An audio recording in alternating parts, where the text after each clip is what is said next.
Oh, welcome along, weekend winners. I have to say I'm getting slightly used to that music now. Dave Orton, delighted to have you tuning in for another weekend of winners. Yeah, we're going to talk about everything Newbury. We've got a small matter of Great St Wilfrid up at Ripon or down in Ripon, wherever you're coming on, across from Ripon. We will be going across the channel to talk about the sensational carnival which keeps its juggernaut going at Deauville. We've got the Group 1 Prix Jacques Marois on Sunday, a small matter of that. Before, of course, the best bets. You know the drill. Like and subscribe, get your thumbs up, press that bell for notifications, get your comments in. Absolutely love to read them. Where's Kate Tracey? I would tell you, but I assume most of you already know. If you're watching this, you're watching her socials as well, right? She's yet again on another sunshine travel. I'm actually channeling Kate's colours right now just to make you a little bit more at home. Right, shall we introduce the lads? They're back.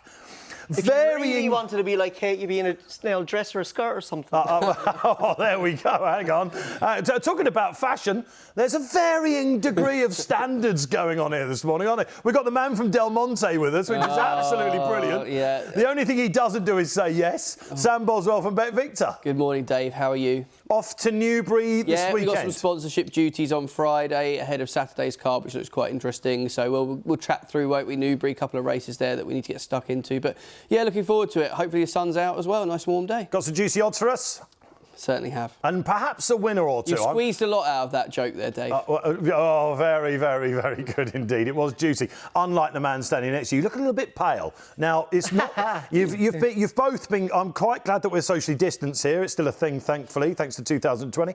But you've not been in the greatest health, have you? Yeah, I think whatever Nicky Henderson's horses at Cheltenham 2 years ago, I think I've had the last 2 or 3 weeks. You need to speak to Thames Water about that, apparently. Yeah. So, yeah, Bob, getting there, slowly and steadily getting better there. A couple of winners will definitely make me feel listen, Newbury on a Friday, Saturday is an absolute pleasure, isn't it? A bit of Deauville as well, and the Garden Racecourse, ring the bell, that's what everyone says. Simon Mapletop from the channel trying to take us through that. Of course, we've got a Silver Cup, haven't we?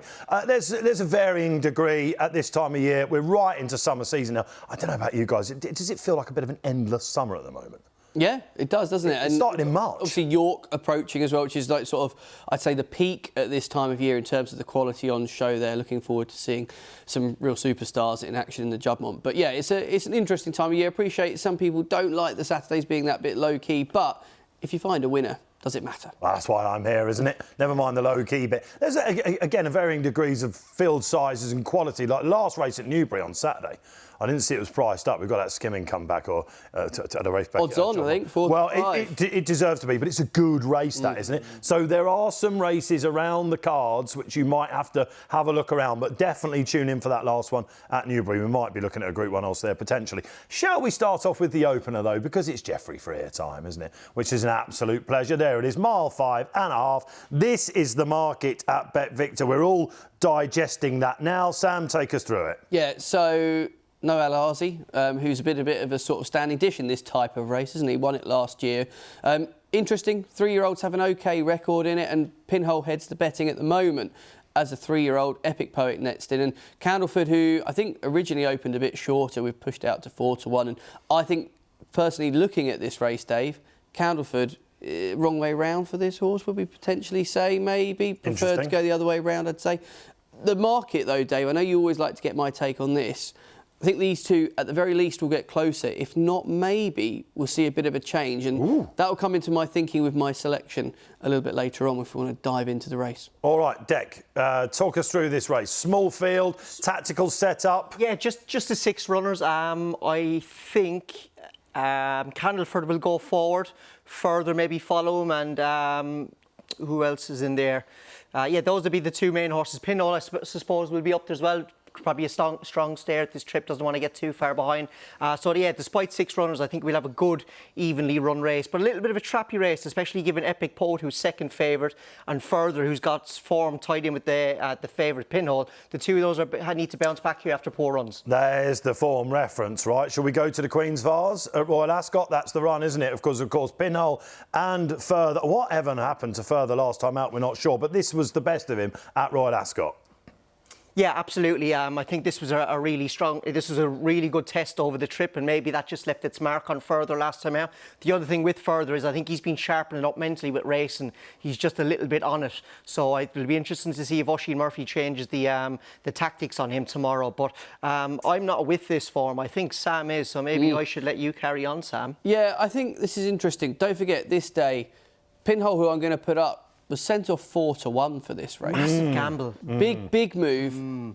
Were the yard completely firing at Royal Ascot that week? I would say you could probably just raise a little bit of a question mark. But that's harsh, Samuel. Do you not think it? Well, they had were a winner and a nutted second. But from the sample size, which was a significant number of runners, I'd say they came away expecting at least a couple more. Pinhole for me, this race, people are going to crab this, and back at Ascot. They're going to say, "Oh, he went off even money. What's he beaten this day?" Probably not the most visually pleasing of performances as well. But Further he went, the better he looked. Well, this is first time cheek pieces on slightly easier ground, which I think is key with this horse. Yeah. And Rafe Beckett, his trainer, afterwards said that. The horse in second hadn't been back to Ascot. It's Shardy, I think it's Marco Botti's horse, and had been laid out for this. He won at the meeting the previous year, and that is pretty solid form. The further he goes, the better he goes. The handicapper has raised their hand, if you like, a little bit, because he's given him, what, £8 for that, I think it is. Yeah. So that's handicap's pretty much gone. They might have been looking at the Melrose otherwise, which is, of course, the junior Ebor at York next week. Now they're in here. You said that 3-year-olds have got a decent record. I like this guy for this race, I've got to be honest. I think he's going to prove better than this lot. I think it was too quick for him in the Queen's Vase. I don't think the hustle and bustle was ready. I think the small field would be perfect. I think he'll probably hit a bit of a flat spot, which is interesting. If you're in running players, or indeed you're maybe looking at BetVictor's in running market. Long straight will suit him up. Very much so. This is probably going to be a bit disappointing for me, and I think I love the fact that you're saying that Epic Poet will get close to him, because I want a price. Yeah, I think that's kind of why I will tentatively side with Pinhole, Dave. You like him, I like him. Tentatively? Yeah, I just think I can't. It's not bomb-proof price, is he? But I just think Epic Poet, and Deck will make the case, but I think a few people, I can hear people wanting to take this favourite. You keep pushing him out, Samuel. I think we'll get a decent price. All right, OK. Epic Poet. Deck, make the case for this guy. A lot easier. Yeah, it's just... I think on form he should be shorter, but at the same time he is coming here on the back of a disappointing run in the Hardwick. I mean, you say that, but he's up against rock and rollers there. This is him last season at Royal Ascot, and you know, he finished second here this day to the Keane family horse, and he's a much better horse since this race. I think it's fair to say he's improved. He's done a lot of his improving out in the Middle East, and that's the only thing that worries me with with regards to tomorrow is, are they potentially eyeing up a Middle East campaign? So I'd like to see what the market does.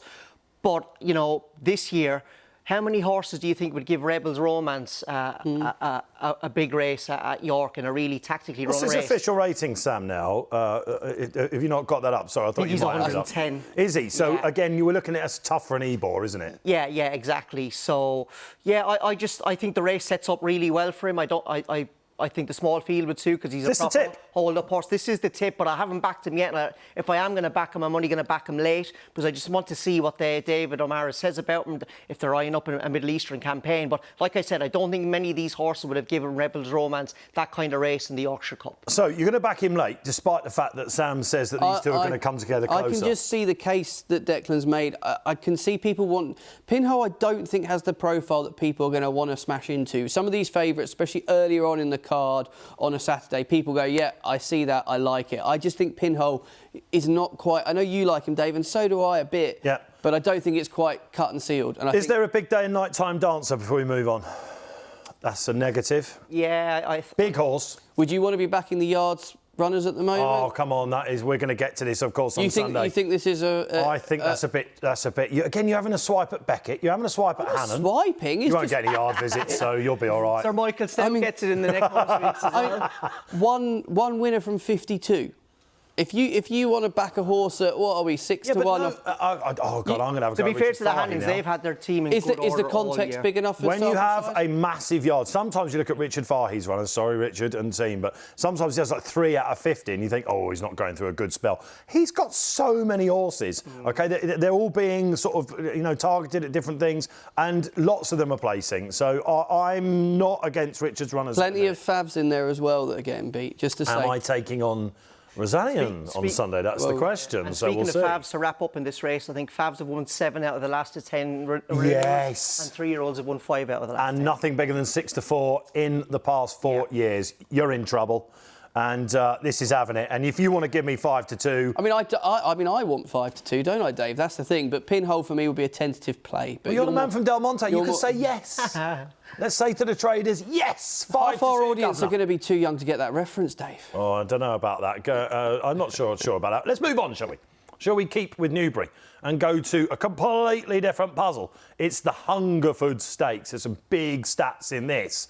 OK, you need to be a distance winner. Really interestingly, you need Group 1 form according to the historical ticks as well. 9 out of the last 10 had tried their luck at some point in Group 1 company, which again is going to be polarising for a lot of people about More Thunder. This is also, in contrast to the Geoffrey Freer, a dreadful race for outside favourites. The last one to do it, gents. Ooh. There's a link. What's this? With More Thunder. Oisin Murphy rode it. Yes. Think of More Thunder side. I gave him the trophy, so I should remember it because we Oh, that was it. Dream of Dreams. Here we got there in the Michael end. Stout, yeah. More Thunder. Unbelievable sectionals in the Wokingham at Royal Ascot, one of the unluckiest losers of the season, I think we could say. Went to the Bunbury Cup, however, over the 7. Everyone thought it was going to be cut and dry. What a gamble that was, Sam. Won by the shortest of short heads. Yeah, I remember tipping the horse that day as well, and I think it was the most uncomfortable watch I've had for a while. When it comes, that's More Thunder summed up, really. Yeah, so if you want to go in again at 130 in this sort of better field, I thought the trainer comments were quite interesting in the week. Was it yourself that interviewed him on the channel, or somebody else, Dave, that spoke to him and he suggested that he was William Haggis? Oh no, that was Gina. Yeah, and they let a proper presenter ask people like William Haggis those questions. There I we was go. back in the queue, I'm afraid. But it was quite interesting to hear his comments because he was almost, tongue-in-cheek about the rating and suggesting, why is the horse favourite? Because of the... He wanted to go Balmoral, did he? Yeah, because of the potential, isn't it, that this horse brings to the table. But is he going to stay that short? Is something else going to move in the market? He's a public horse deck, right? He's probably going to go off Fav here, isn't he? Oh, I don't know. The public love this horse. I think I'm happy to take him on. Yeah, it's just a step up in grade. And, like last time now, to be fair to him, he did really well to win the Bunbury Cup because he had to switch. He switched from one side of the track to the other, and he beat a horse in A Alto who is a proper Newbury or a Newmarket horse. Yeah. But the thing is, A Alto did go through that race much better than him going down to 2 out. Like, what price would A Alto be in here? Oh, he's absolutely cruising. That's just the worry. Beautiful. I'm not sure he deserves to be favourite myself. I can see something else usurping. Well, let's go down the market order, shall we? Because Spy Chief, you could say, if you were to take their Jersey and Wokingham form at Royal Ascot, literally, Spy Chief probably ought to be the market leader here. He's since, of course, gone into Group 1 company. He's a rapid horse. He beat... it was Noble Champion he came up against, wasn't it? We have to totally put a line through Noble Champions. Run behind Witness Stand, of course, in the Lennox. That was one of the strangest races I've ever seen live on a racetrack. We were there somewhere. People keep saying this. That's happened before in the Lennox. Audience did the exact same thing. They go for the clappers in the first maybe four furlongs and they just get loose in the lead, and it's happened many times. And it's interesting you mentioned Spy Chief, because remember what Audience did in the Lockingshire a few years ago. I think if Spy Chief, he's the key pace horse here. He's got so much pace. He will lead this field easily. We've got Marvel Man here on this side. Marvel Man was fancied by plenty going into this, but Spy Chief, natural pace deck, leading him along, big run. Yeah, absolutely. And he didn't quite get home late here, but to be fair to him, he's improved again. He improved, I'd make maybe on my own figures, maybe 8 or 9 pounds in the July Cup, but that was a bit of a weird July Cup again this year. Now, he probably didn't get home great here over 7, but it's a flatter track at Newbury. That will help. Marvel Man is a horse I've got a lot of time for, but I wonder this day, 2 things were against him. I think one thing was, it looked like he was drawn on the wrong side. There was a better setup on the far side. And I think the other thing with him is he's by Invincible Spirit. I just wonder, was the ground too quick for him? Interesting. It should be slightly easier at Newbury. Well, that kind of viewers are definitely going to have to see what happens at Newbury on Friday, just to see what the ground is like. And, we have to send our picks through on a Thursday. We don't know what the watering's going to be like. Get the violins out. We don't know what the... I put mine through on the Thursday. You boys still haven't sent yours through, if I remember correctly. We just don't send them to you, Deck, to be honest. You don't send them to me. You send them into the group. Sam gets up at 4:30 a.m. for this. This is the. But he's the man from Del Monte. He's got about 20 suits to change to choose from. But anyway, Spy Chief, with keep an eye or on the ground against today at Newbury. I think it's going to be slightly easier, all right? I think it's going to be slightly easier. They don't mind putting the taps on there at all, do they? Which will be interesting with King's Gamble in mind, who made a really, really big comeback. Of course, against Rage of Bambi, smashed in the betting. You weren't here for this show because I put him up at 20-1 and I nearly talked myself out of him. I really like King's Gamble. This was a great effort, wasn't it, off the layoff by Kingman. I really think he'll flopped out with the stalls, a bit awkward away there. Yeah, make your excuses already. But, well, Dave, he runs a stormer here off a break. Come on, you can't... He looks like he's going to win at one point. This is a horse that's got some very good form in the book, right? So this is a horse lead artist at Glorious last year. There's plenty... There's a few too many seconds, you could probably argue, but he's a really nice type. There's more to come from him. What about confirming this form? Is he going to just come on for it and reverse it? She's not going to stay. Why wouldn't he come on? She's a 7-furlong winner. I spoke to Sam Hoskins on the channel. You obviously weren't watching that. That's, of course, the Hot to Trot racing manager. They thought she was pretty much done. This is going to be her last season. The last They're going to go to the she won Sprint over Cup. 7 furlongs was the same day you back to winner, Dave. So. That was a long time ago, I agree. But she has won over... She's 2 from 2 at Newbury. All right, yeah. I think she might still come in. I can understand why King's Gamble fans might think he's going to, of course, upset the apple cart and reverse that form. But there is also a boing involved here, potentially. He's been off the track a long time. But not every horse will bounce, only the ones that you think will. Yeah. That's the way I kind of think. What I would say... He's got Tigger all over him. I'm also with King's Gamble, so to counter that, what I would say is he looks like he is an enormous horse. He looks huge. Coming out of the stalls, and gangly. Rafe Beckett is one of those old classical trainers. He's going to take their time with these kind of horses. And I remember Beckett saying about him last year as a 3-year-old, he's a really talented horse, but he's just had his issues. Now, speaking of issues, they clearly felt like he didn't have issues when they backed him from 22s into 11-2 on the morning. And they went in again on the show. 11-2 into 4s on show. And I think, given it was his first run in about 350 days on fast ground and a strongly run race over 6 furlongs, it was a huge run. I was actually really surprised how well he laid up. And going up to 7 is just surely going to bring out more improvement. I'm with him. Do you know what the worst thing is, Dave? Tipped him up for the Clipper Logistics Handicap, didn't I? Because who's he owned by? Clipper. Not got many horses these days in comparison to what they used to have. I got 33s, I think. And he's obviously ended up here at 5-1.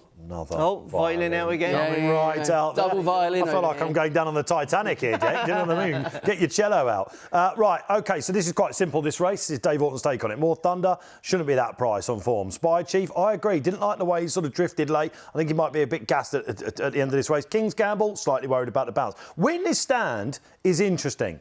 Again, the Lennox winner. Actually spoke to Jamie and Sol after that, and he said, look, we absolutely think the world of this horse. He goes, the others might have given theirs more to do. Like, I think this might be form that we see advertised next week. The penalty has been defied plenty of times in this race. I was going to say that would be the first thing that would put me off. My worry about him, the win at Goodwood, is Spy Chief, because he's got one way of running.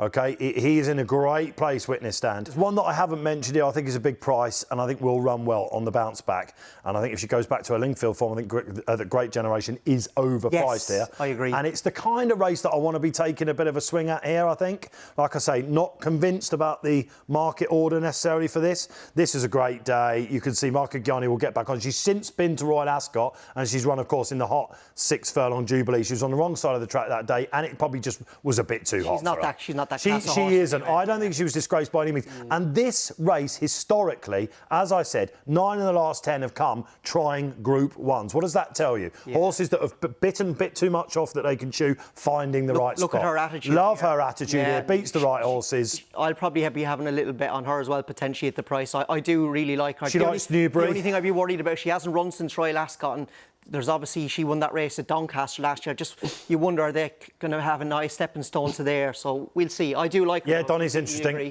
But again, 10-1 for me. I was hoping for a bit bigger than that. That is Newbury done and dusted. Let's go up to the Garden Racecourse show. It's their big Saturday in the sun, and it's the Great St Wilfrid Handicap. Of course, we'll have the Silver Cup, won't we, in the prelude to this. The undercard's pretty good. There's a couple of good 2-year-olds running always on this card as well. And Rousing Encore. Ruth Carr then. Actually, nice slant here for a big prize. Ruth Carr, favourite. Brian Smart, second favourite. Richard Fahey, not surprisingly, with Rock Opera. And then we're going down. The Canlish is there, of course. First Folio, I don't think is out of this at all. I think he's interesting. Before I ask you about the setup, Sam, and what you think, and what I think used to happen in this race. What are we doing with this market? Yeah, I think Rousing Encore, I suppose if people look back at the Epsom run, it ended up 4th on Derby Day, wasn't it? And that was arguably a bit of a classic unlucky in running kind of story, and has since then run reasonably well at York as well. So, right favourite, I think it's fair to say. Probably just got a bit Yorked last time, would that be fair to say? This horse should be running next week. Yeah. He absolutely loves York. I remember when he went to Ponty and I thought it was a good thing.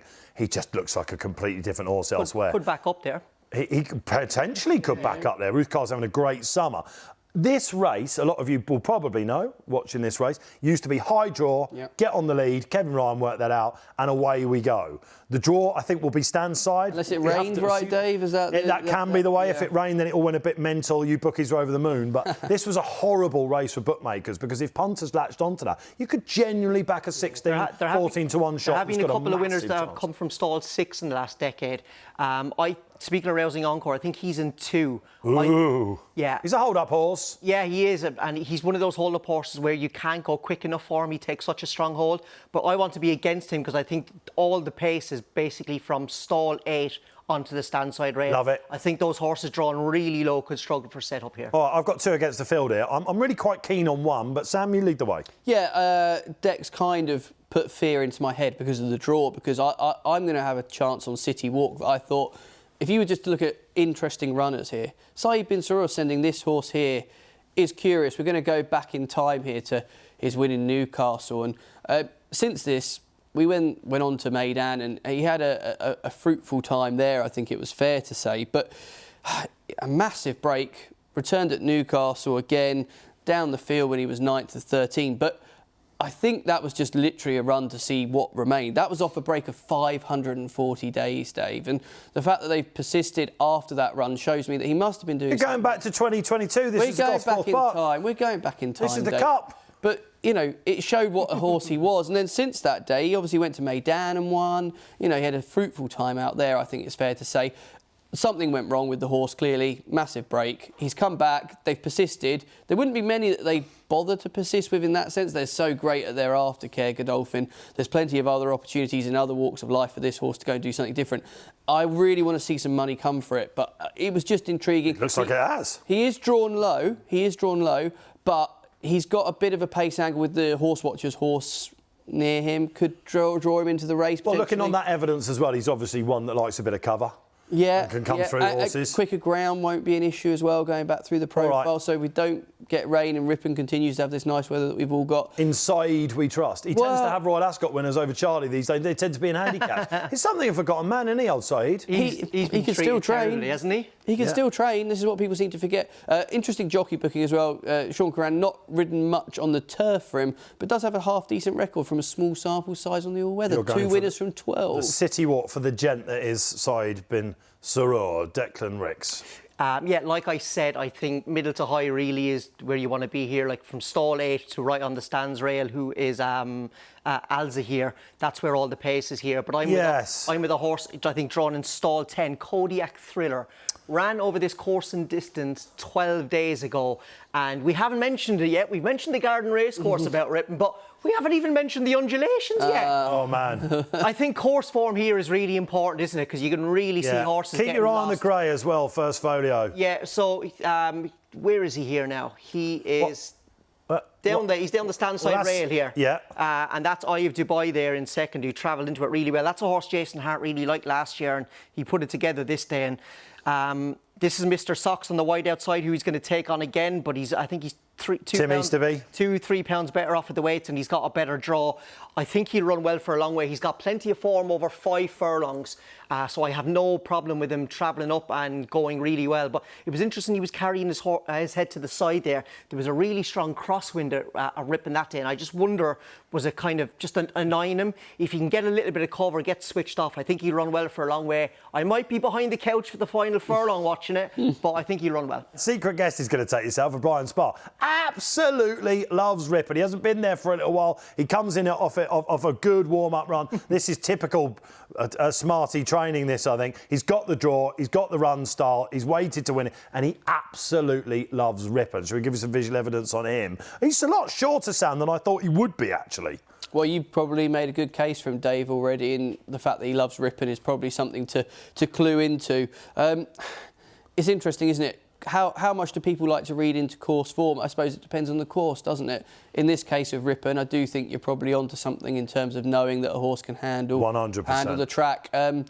Why else do you like him, Dave? Well, look, he's on the wrong side here pretty much, isn't he? I think he's got a great... He's just very uncomplicated, and it's his run style for this that I like. And if he's on the stand side here, I think he's probably beating those two, I think. I know that he gets beaten by the horse on the far side, but he just... I don't think the tactics were ideal that day. He's got other form at York, at Ripon as well. I think he could have run at York next week. I think Brian Smart is going to have this would be the target, though, Dave. Probably. Having been third in the race previously. It would have been, exactly. Makes sense. I think this is his time to do it. He's got the draw this time. It's just the run style. I just think he'll be there. They'll probably go hard up front, and as you can see, he can hit the line. I think there's going to be plenty of pace on here. This is the type of track, if you don't travel and you don't handle the undulations, you get behind very... Really like him, actually. I'm going to mention one more just for a watch, not for a bet in this race, but Nostrum. I'm curious to see where this project's going to end up. You need to get off. No, I'm not backing him. I'm not backing a man in that suit cannot be jumping over the cliff again. Nosferatu, he should be called by the end of the season for you. I honestly just keep an eye on what they're doing, because he's by Kingman, so we always know that he handles a bit of ease on the ground. There'll be a big handicap in him at the end of the season. There will be. End of the season. What is he doing running him over this? This is absolute Harry Carey. Handicap for the Balmoral. David O'Mara likes this race as well. We might be looking at it. Ruined the plan, but there we go. Well, it's the Balmoral we're all thinking about for Nostrum, aren't we? 100%. All right, that's the Saturday action done and dusted. Sunday service on Sky Sports Racing comes up at 3:05, is it? The Jacques Marois. It's a really, really good card again. Deauville's been... Have you ever been? No, it's one of the courses I need to tick off. That suit would go down a treat. Well, but over there. You've got to have something nice and cool, haven't you, in the hot French weather? Yeah, you would be au fait over there, let me tell you. They wouldn't let you in that polo, would they? Well, I don't know. It is the kind of place... He's fighting back. I love it. I love it. David Brent is fighting back.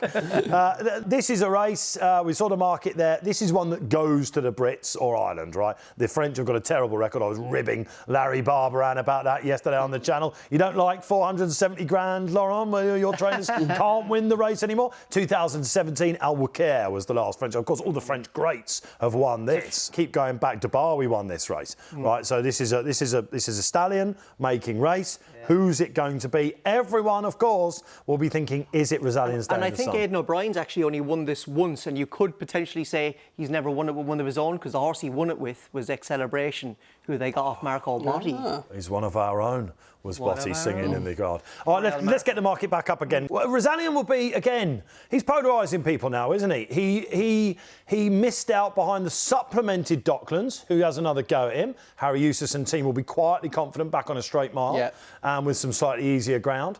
And the race isn't at Ascot, mate.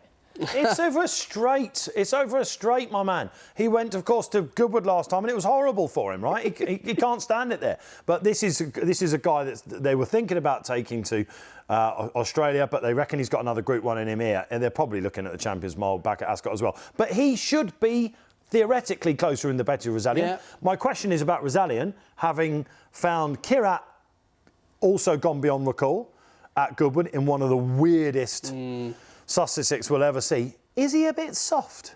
Oh, no, not that. No, he's got a good attitude, this horse. They're all thinking, well done, Dave Orton, you've earned your money for asking that. Things haven't gone right for him. You know, first time out, he was a big drifter in the lock. And tell me why he didn't win this. Accordingly. The seed has been planted. On, Dave, he was literally beating a nose. Yeah. On the ball. But this is Docklands. If the line was a yard different. Look at his attitude. We're talking about the Guineas winner. Look at his attitude. You shut up talking. Look at his attitude. What's Cairo done for the form since? This is... You may as well rip this up and put it in the bin. This was an absolute farce of a race. They went no pace either. Just missed out here. What happened at Goodwood? Look, Goodwood... I think you can put a line through Goodwood, can't you? Let's be honest. What did he do against Hartem in the Guineas? Just got there. He never wins by far at all. What did he do against Notable Speech in the Guineas? This is his first run of the season. He puked when he got to the 7 furlong marker. You're a very hard man to please. Look, I'm representing the punters here. So you don't want to take 6-4 about him? I definitely don't. You know what? You are don't. getting the feeling with him where it's going to be like, after what he did in the St James's Palace last year, like, OK, we've got a potential superstar miler. And now you're kind of thinking, everything seems to be going wrong for him. And you can pick holes in the form. But, of course, after the Sussex, to balance this up a bit, Richard Hannon came out in press and he said, we've got the best miler in the world. Because, really, he was the only one that got near Curragh. He's got a serious engine still. We have to remember he had a deep injury as well. Yeah. So no, he didn't have an injury. He was off with, he had like... Was it colic or something? No, he had, I think he had like a bout of pneumonia. That's what it was illness as opposed to injury. Illness as opposed to injury. Yeah. OK. My bigger thing, Dave, we've touched on this earlier in the show. Richard Hannon, I think, has got 8 or 9 runners on Saturday. Here we go. If you're a punter, do you want to take 6-4 about a horse that has been chinned once in very close circumstances? I think at 6-4, I can let him win. That's what I would say about the race. The other thing is now I'm joining in, and I really apologise to anyone from the Hannon yard watching. Could you also say potentially he's maybe a little bit better around a bend? Brazilian? Well, yes, you absolutely Irish could. Guineas. Although he's been, again, we can balance this out. Look, he's the right favourite He's a good on horse. form. He's the right favourite. OK, it's just whether this is what you want to be plunging in with. Yeah. Let's get the market back up and look for alternatives now, because the Lion in Winter put himself back on track. And, of course, we know he's got that French tag. He's got the Deauville form. And you're going to get 7-2 here. Diego Velasquez is also in there for Aiden. He spoke to Enzo in the week on the channel. Very positive, quite right to be. Is his 2-year-old form up to the calibre of a Rosalian, for example? Which one, the Lion in Winter? Yes. Are they like level pegging now he's back on track? Seemed to be he beat a Guineas winner, didn't he? And Wimbledon Hawkeye won his next start after that. And to be fair to him, since then everything's gone wrong. Missed the Dewhurst, the ground was too soft. Missed the Guineas, had a setback. Was actually well back late in the Dante, but just looked like he either didn't get home or needed the run. He looked to me like he lost his race ahead of the Derby. That's not his trip either. But last time out, there was definitely signs of life. There is something about this horse, though.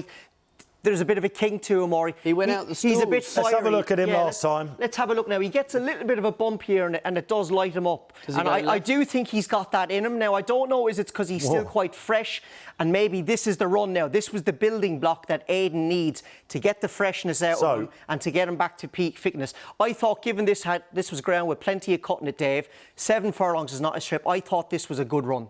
Maranoa Charlie in the now Old Reg Bond colours. Yeah. Just didn't really probably quite go his way. He needs to get away from Now, look at this here. He looks like he's going to be swallowed up and well beaten here in the Lion in Winter. And watch him rally late. But what do we make of this form is what I'm trying to get to, Deck, if you'll let me spit it out. Wood Shauna has since gone close in a Prix Morris in a De Geest, which is 6.5. Very talented horse, sponsored on gravel. Daylight ran on that undercard, didn't win, but bounced right back to form in a pattern race. However, there are holes in it. Yeah, that's definitely not as strong as Rosalian's form in the Queen Anne and in the Sussex Stakes. So, but is this a horse that's gradually building up to a big peak figure? That's what I'm hoping. And the other thing we've back end of the season. The other thing we've got to mention as well with the Lion in Winter, this has been the plan since the Jean Prat. Rosalian's backing up at 10 days? That's not ideal either, is it? Yeah, OK. Sam, have we got an angle in here? There's a very interesting horse in here, of course. There is. I wouldn't be the biggest form student for global racing, but what's nice about this race is it means you have to take a look at it. And I thought Ascoli Piceno was a really curious runner for Japan. And she's interesting. You know, Japanese racing, we all know about it, don't we, from what we hear about it, and we see the occasional runner, but we've got VT. We've got the footage. Amazing. Look at this. She looks like she needs 2 miles on this. Well, you could have got it from Australia as well, right? This is a great finish. You watch the horse in front who you think is going to maybe nick the race, and then our runner comes down the outer here and just gets up. Our runner? So she's widest of all here on the track now. And just watch, her attitude's fantastic. Stick goes in and gets after the horse. Changes and her leads a couple of times, if I remember correctly here. Yeah. This is one of the longest home straights in the planet, isn't it? And needed every yard of it. She looks like she needs 4 miles to gets up. Oh, behave, Mr. Rix. It didn't work for, of course, when she went down to Rosehill, when, of course, she ran in the Golden Eagle, which was won by Lake Forest, and Lazat was in that race as well. She was a heavily backed fab for that. She's a dual Group 1 winner. I think maybe racing on a straight mile, given how well she stayed there, could suit her. I'm thrilled that she's here. They're over for the Arcana sales at the team. So we need the ground to get as dry as possible because they do like to put quite a bit on, don't they? It's not typical French ground we're talking about. I think the ground should be good. We want it as quick as we can get. The Group 2 in Riyadh was a decent result as well. I just thought 4-1's a bit skinny, I'll be honest. I was hoping for a little bit more juice, but I thought she was interesting. And a notable speech, for goodness sake, let's mention him. Quick line. I'm surprised they're not running him over 7 at York next week. City of York looked a good spot, didn't it? What about Dancing Gemini? I thought if there was one at double figure prices, he was He's massively overpriced, but you just wonder, he was so good in those first 3 races. Has he done all his running now? It's going to be. Does he want slightly easier ground? No, I don't think so. Might get it actually here. No, he'll be fine. Roger Teal has always said he wants proper quick ground, if I remember correctly. Radari, the best of the French one. When you see that at 20-1, sums up this will be one probably for the foreign raiders. We haven't even mentioned pace, and we haven't even mentioned Diego Wind? Velasquez. Would you like to mention wind? We can mention everything, Dave. I'll study anything if it gives me a little bit of an edge. No pace in this race, but we should say Diego Velasquez has been bought by Sam Sangster. Yeah, national stud. Stand at the national stud. So now the Coolmore boys don't own him. Can you imagine? They can be ruthless at times. If they just gunned him out in front to set the race up for the Line in Winter. As a backer of the Line in Winter, I'm kind of hoping that happens. Yeah, I'm with the Line in Winter as well. Sam? Yeah, I get a chance of the Japanese horse. Got the flag going. Yeah, why not? Why not? It'd be great for racing. It's worth a watch no matter who you fancy. But as a bookmaker, we've got to try and get Rosalian beat. All right, there you go. Hope you enjoyed that. And we're not done yet because it's time for the best bets. Quite literally a sea of blue for our selections today, as they say. Weekend winners, best bets time. Let's go through this succinctly. You're allowed to go first as well. So the nap this week is going to be classic. Horse of Richard Hannon's, who I think they've just seemed to have found the key to him, or he's back in better form, isn't he? He's a well-handicapped horse, or still a fairly handicapped horse on old form. He's been in good order this year, and a cracker in the Victoria Cup last time out. Maybe didn't get home late, and that form was obviously heavily advertised by the winner winning the Stewards Cup. So he's going to be the nap. The next best is going to be King's Gamble in the Hungerford, who we've already discussed. Massive run last time out off a 351-day break.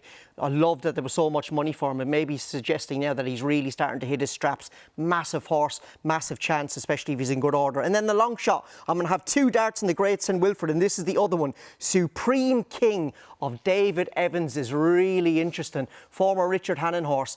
3 starts back at York, he ran an absolute screamer. And kind of form has just kind of tailed off a bit. But last time out at Wolverhampton, it did not work out for him well. Wide draw, put into the race too early, and he suffered late. He's drawn up against that stand-side rail, and I think he'll get a good lead into the race. So, and the last time he was at Ripon on this card last year, he actually won the race on the opposite side of the track, but he finished 5th. All right, interesting. Samuel? Yes, let's go. We're going to head to Ireland for the nap, Dave, where there's a very appropriately named nap for me here. Puppet Master, you've been pulling the strings, haven't you, this morning? You've been working on that one since 4:30 a.m. We got to get up early, haven't we, to try and get those puns in. But Puppet Master's a really intriguing one. It goes up to 1 mile 6. Looks, I think, slow is a fair thing to say. Is this the race where Absurd was well beaten, stank in the betting last year, well beaten second, and was getting ready for the Melbourne Cup? And comes here again. And he comes here again. And he's the second favourite up against Puppet Master. I think in around. Something won by about 30 lengths, didn't it? I can't remember what it was. It was the horse, the 3-year-old of O'Brien's, who got loose on the lead under Gavin Ryan. Viewers are all screaming at the screen right now. Well, let's hope Puppet Master can replicate that effort, because it gets £9 from everything else in the field. Is the only horse of his age in here.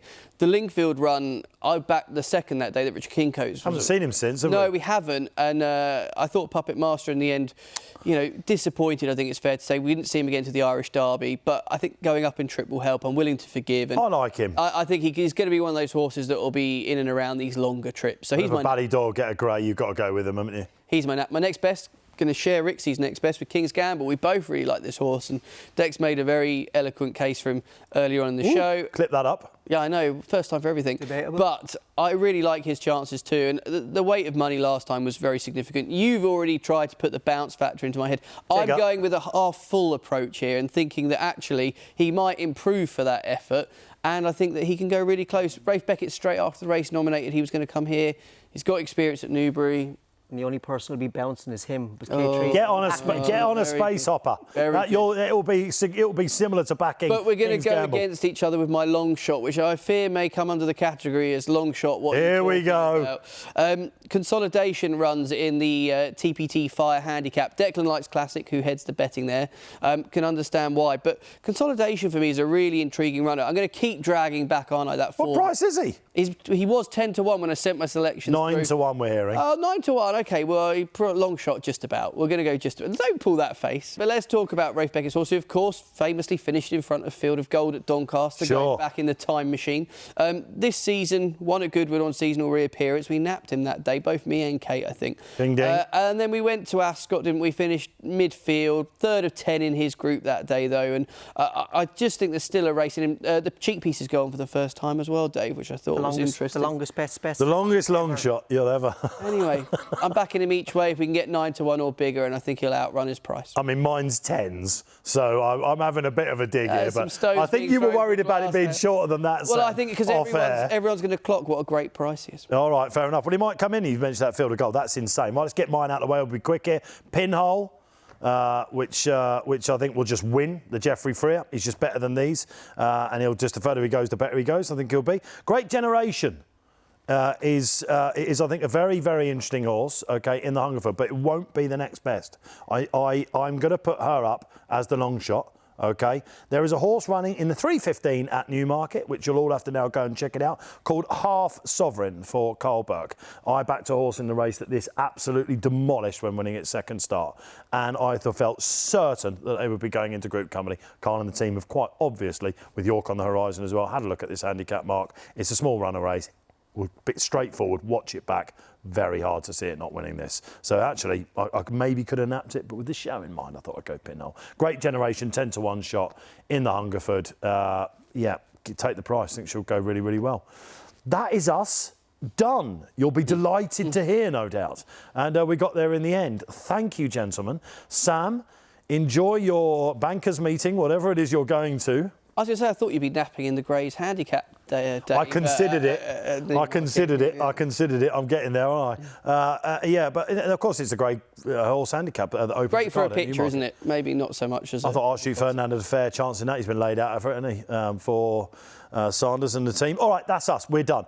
You can, of course, get your comments in below. Do that. We love to read them. Honestly, we do. Kate Tracey will be back from the Sunshine Ibiza. Better tan than me. I can give you that. And this is the one time you'll see me on screen with a tan. All right. And this time next week, guys, we'll be back talking all things Nunthorpe, Ebor. Yeah. All right. Absolutely love it. Deco, good to have you on. And you, mate. We'll see you soon. This has been Weekend Winners. All enjoy the sport.